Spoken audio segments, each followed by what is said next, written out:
kutoka na mke wako sio mbaya.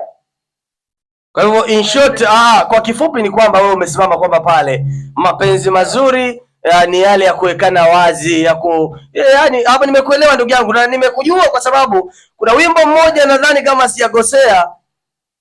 Unasema sina wasiwasi na wewe, mimi nataka nile na wewe, popote tende na wewe, hata dina tule na wewe.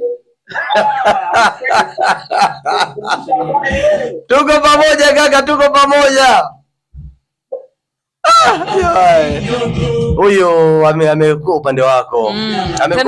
Ameweka mambo wazi. Amekuwa upande wako lakini kwa sababu umemchanganya kidogo. Wewe ndio ulikuwa unajaribu. Wewe umemchanganya kidogo. Hello. Mambo vipi? Karibu sana. Huyu jamaa amemaliza. Ameeleza vizuri. Amekueleza na ukaelewa. Mimi sielewa kaka. Unaelewa kwa nini? Mapenzi mazuri ni yale ya kufichana, mneka hadharani watu waone kwa nini? Hapana bro, mapenzi ni hadharani bro. Vizuri kabisa. Kaka, ni utaki hata Fatuma aitike salamu zangu ndugu yangu? Bro, unajua nini? Ndio. Mwanamke ana wivu. Kweli kabisa. Sasa mwanamke tu ana wivu. Ndio.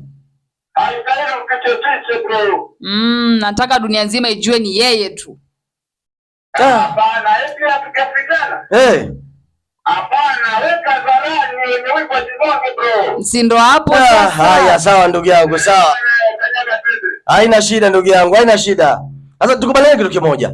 Ndio tumalize huu mjadala. Tumalize huu mjadala. Sawa? Sawa. Tunapokea simu 5 peke yake. Sawa sawa. Sawa? Simu 5. Mtu akipiga simu, achague majibu mawili peke yake. Achague moja. Achague majibu yani sikate mawili.